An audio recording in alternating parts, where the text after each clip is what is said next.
as you'd know in a startup, like there's got to be something driving. There's got to be something there. Like, why go through the pain?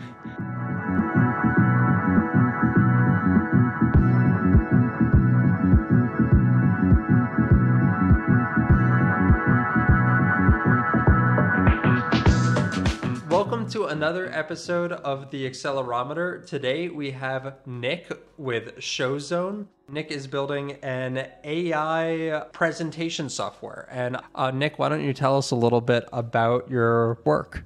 Yeah, thanks, Matt. Yeah, so we're a startup that have existed since January. We're an ETH spinoff, and we're creating an app that helps presenters deliver. So our raison d'etre is to enable presenters to get their message across. And we have a software that helps with the delivery. So not necessarily with the creation of slides and content, but once the people are in the room, so in person, once they present, then that's where we come in. How exactly do you help people with that delivery? So we have an app that enables them as a studio app they have on the notebook, so they can show up with their notebook as typical, add in their content quite easily, just drag and drop in their slides, and they can start a show at that point, which starts essentially like a live stream, starts everything up in the background automatically. And we enable them on one side to keep the audience engaged.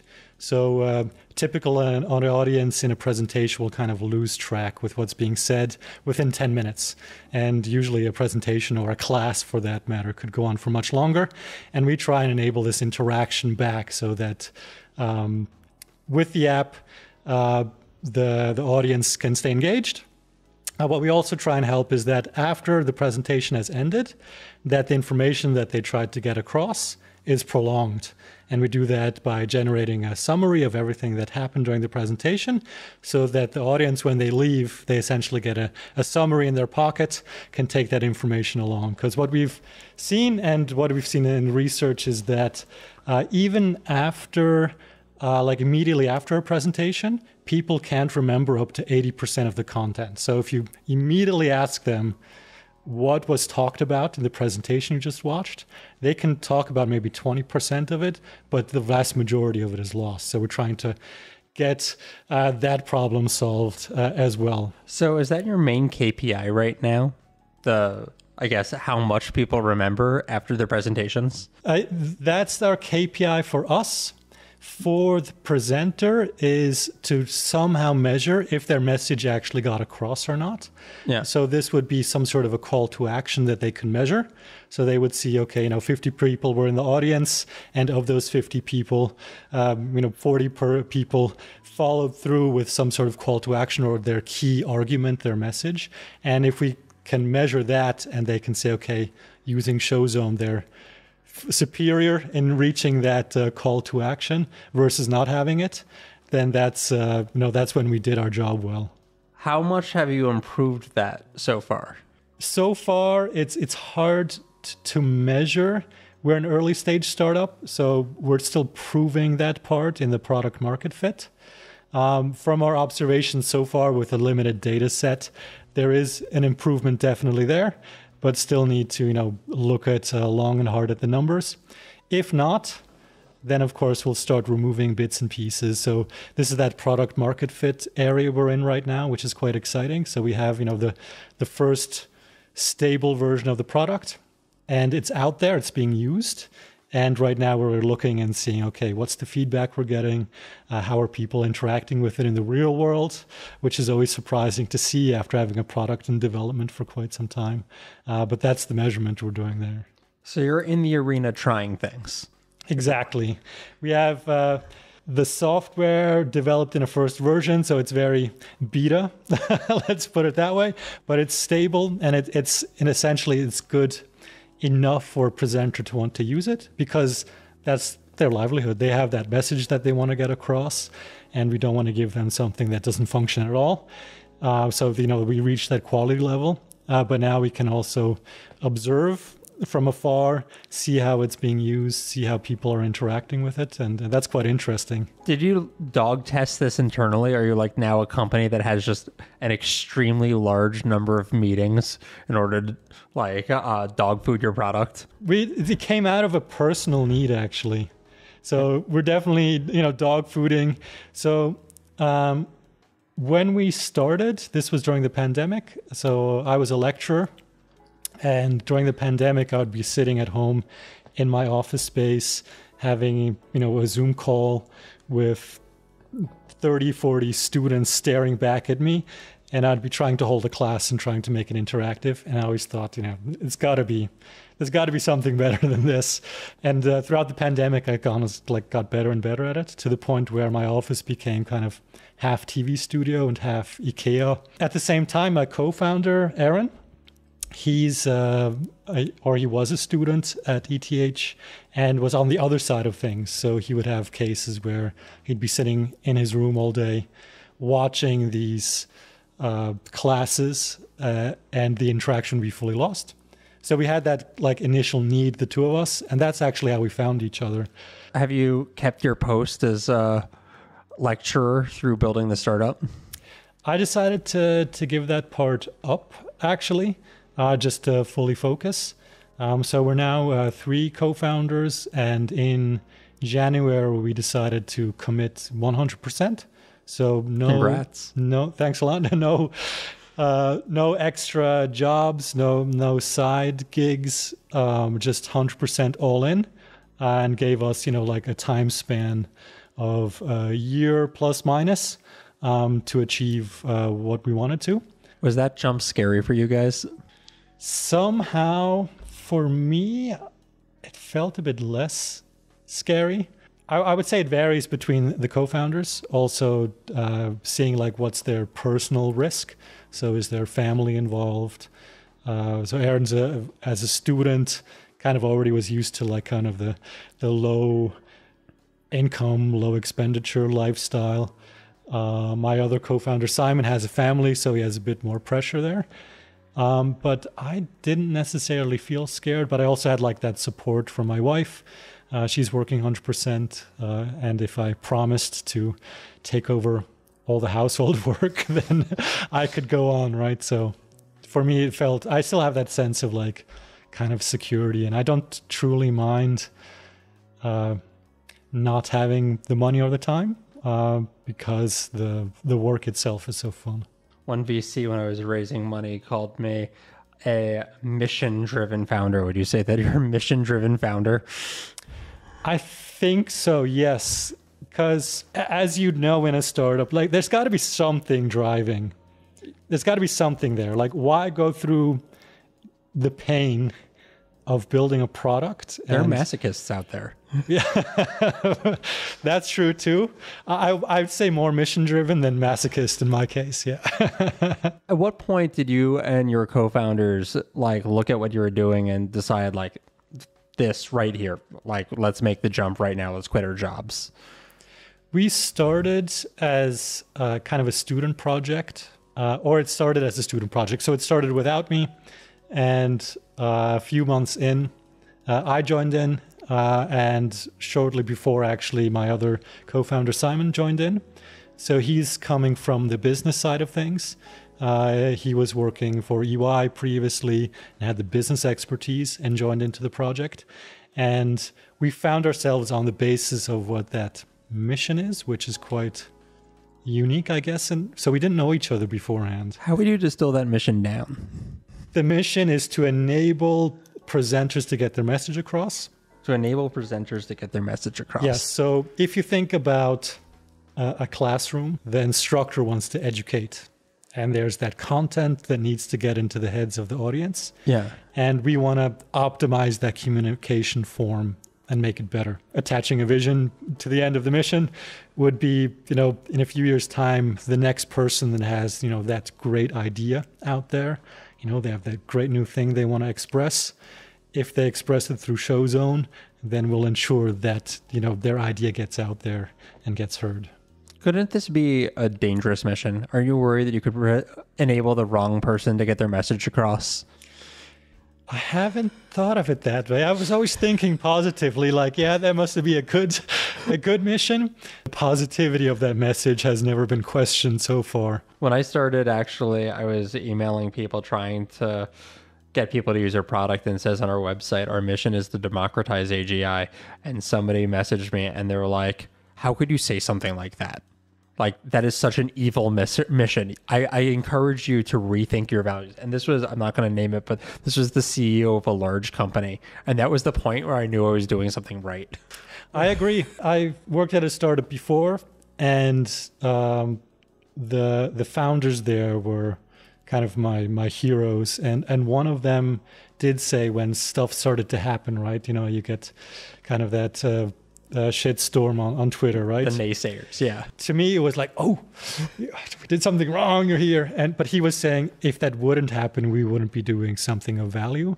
So looking at it that way, you know, it's an indicator that you're doing something that people care about. Did you ever have like a moment like that in your startup journey where you just had like an extraordinary amount of self-doubt about what you were building? I'm more optimistic there, but within our team, we have the different personalities.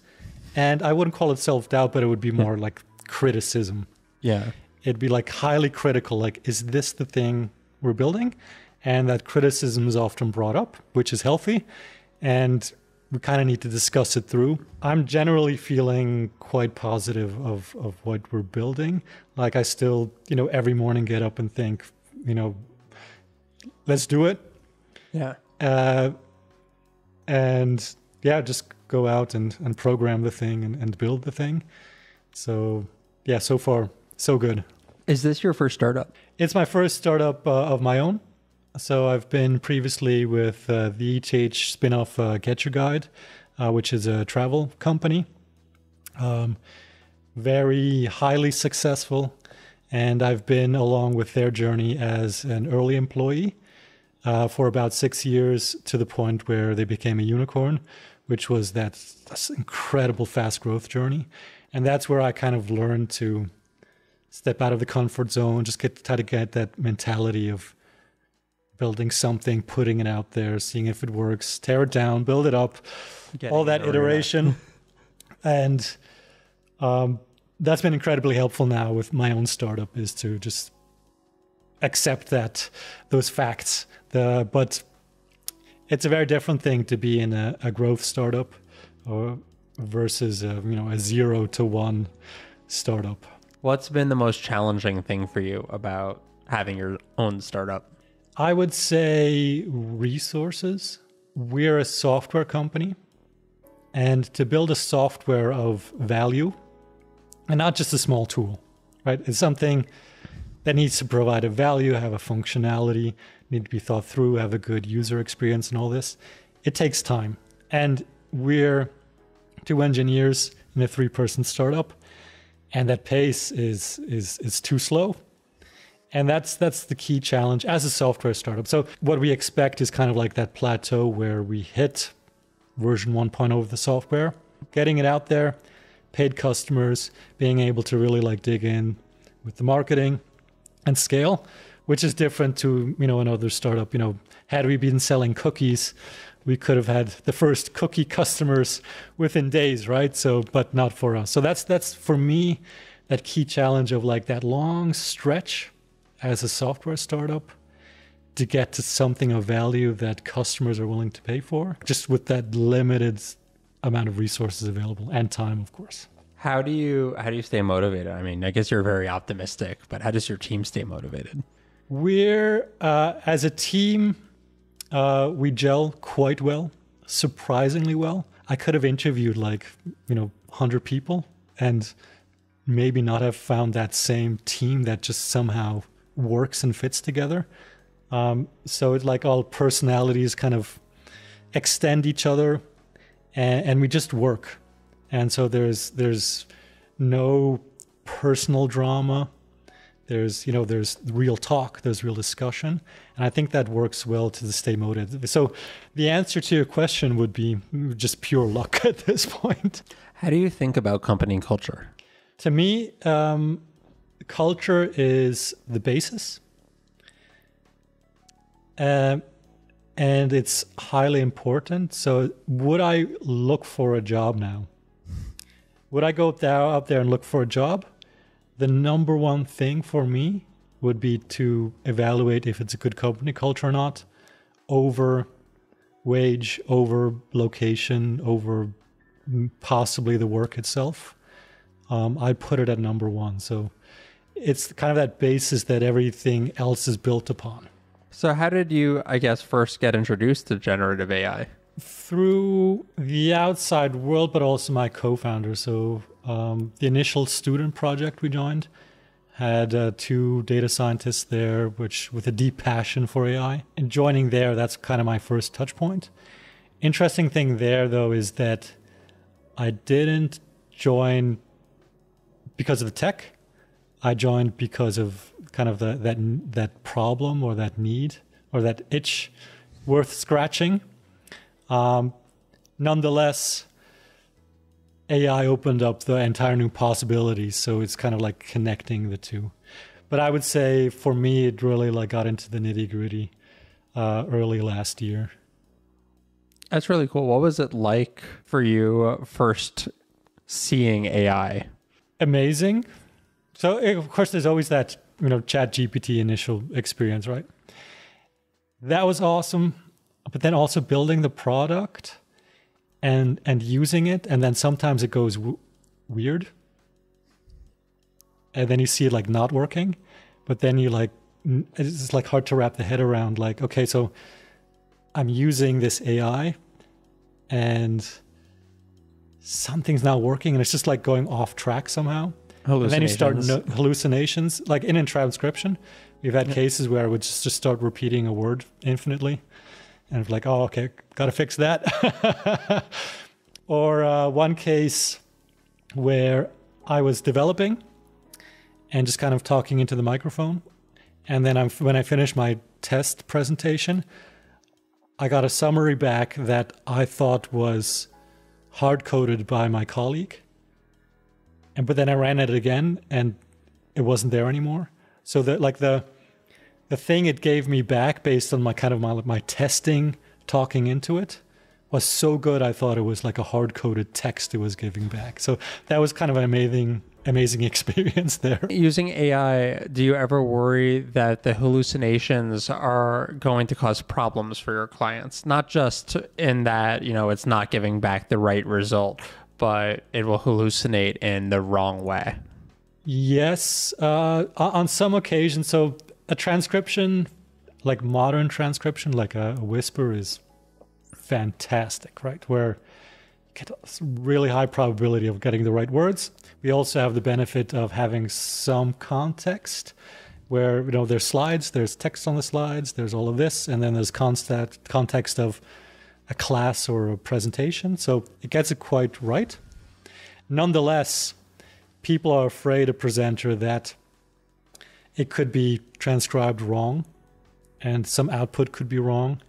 And then they start mistrusting it a bit because they're putting their professional career in a way kind of on the line, right? So to these business professionals, it's a key way of communicating and it has to work. And if there's something wrong in there, then it could make or break the product, right? Where people say, no, I definitely want to turn off a transcription because of like those few words that could be just misinterpreted. So as a product, though, we can work towards it and have, for instance, so we generate this summary of everything that happened during a presentation, but it needs to be confirmed by the speaker before the audience sees it. So the transcription's there kind of as a subtitle, and it's there and then it's gone. So it's not there forever. It's just to help people possibly with a disability. But then the summary needs to be specifically confirmed. So these like small corrections can still be made at that point. So this is kind of like we can build some safeguards kind of into the product and checks. So Microsoft always talks about like that co-pilot. And I agree with that concept. So, you can't fully hand off everything to the others. There needs to be like a check, and one is still personally the pilot, but one has that like great co-pilot along the way. And I like that notion, and you can build a product kind of around that notion too. So other than, the correctness of the product, what have been some other challenges when using AI in your product? Compute resources, also in our case, real time. So the software is running in real time when a presentation occurs. So the show is started and we're picking up an audio signal, sending it to our server. It's transcribed in real time. And there's like those compute resources necessary. So we need to spin up those resources. So we don't have, a pool of heavy duty machines just waiting there to be used. So we need to start them up and tear them down again. So all of that, setting it up, tearing it down. So the compute resources part and the real time aspect of it. So what's some AI technology that has been particularly exciting for you that's come out in the last few months? It's, I would say, the advancements on that front specifically, like with the transcription. So, we found out that it works incredibly well, not just picking up, like an English language, but picking up any language and then possibly also translating it in real time. So, having some flow of data coming in, but then outputting it into a different format entirely. That the AI is extremely good at that, and that's actually quite exciting. And of course, possibilities with generative AI. We're not doing anything with images so far. We didn't see the need for that in our product, but in terms of summarization and all that, what I'd like to see more is to be able to provide context easier. So you have like a trained model. Yeah. But we have much more data. We have content from slides. So maybe, there's a person's name on there, or maybe it's a presentation about mathematics. And we can say, look, this is the context we have, and we kind of like got it out of the presentation. Or, these are the questions that were asked live by the audience, to be able to provide that back to the AI in an easier way. Yeah. I'd love to see that. Have you considered training your own models to do something like that? The problem there is that, so if we're a general product for presentations and it's happening real time, yeah, I don't think we could train the model that quickly, right? It would need to be not train the model for the presentation, but train the model like a model ahead of time to be good at this sort of context management. That's a great point. I'd probably pass that one on to my co-founder Aaron, which is really the go-to person on that front. I feel like you should be scared you're about to waste $1 billion. It's a very expensive thing, training.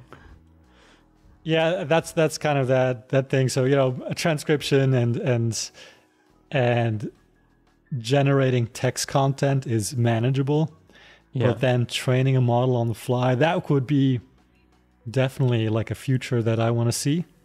Can that become fast enough and easy enough to use? That would be amazing. And it would also make a true difference in like what we're aiming towards. What's something that excites you about the future of AI?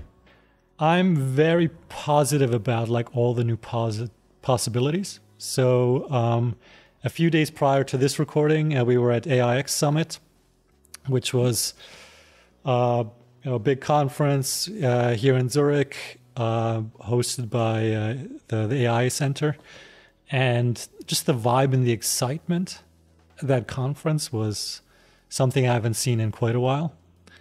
And just that whole innovation of like and moving forward and positivity and people visiting each other and saying like, oh, you're doing this and that, and that's great. And, not necessarily holding back kind of like that closed source aspect, but, out there and trying to build something new. So that's very exciting there. It's like that pace, the possibilities. And for me specifically, we're building a startup based on this kind of this product we want to get in front of people. Is what are all those innovations where we start connecting the technology we have at hand to all different aspects of our life. So There's, the important, like medical research and all of this, like the important topics, CO2 reduction, all this, which definitely the new technical capabilities have like huge potential there, but also in like smaller products like we are, right? We're not, solving the big world's problems, but we're solving kind of like a business problem. And I'd like to see like more and more products truly use AI in the correct way. There, of course, I think the technology is moving faster than the consumer. So especially in like if you think about where we are with presentations. So, a PowerPoint took years and years and years to get people off of like the overhead projector. And, just that pace. Maybe you see it yourself, in academia. You still have the old school people doing things the really old way, and their acceptance for doing something new with an AI is likely not there. It does need to be, right? There's enough customers to go around, but I think that pace is much slower than the technology. So, what was it like just building a startup in Zurich? It was actually quite good so far, because Zurich has that innovation hub and also has a lot of people that genuinely want to help. So it's not, people saying like, yeah, I'll be your mentor, whatever, and then, move on. But we've had people helping us out that they want to see us succeed. The different offers and, startup space and office space and all that is super easy.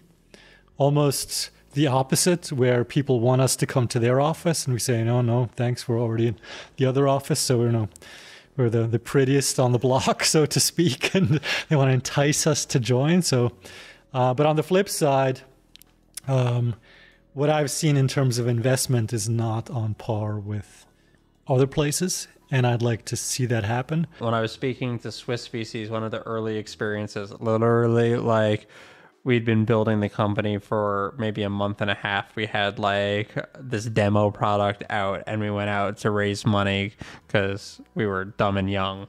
And we spoke to a Swiss VC that knew that we'd only been around for about a month and a half. And we were in like the fifth talks with them because I think, they, like everybody else, were mostly interested in us because of our backgrounds.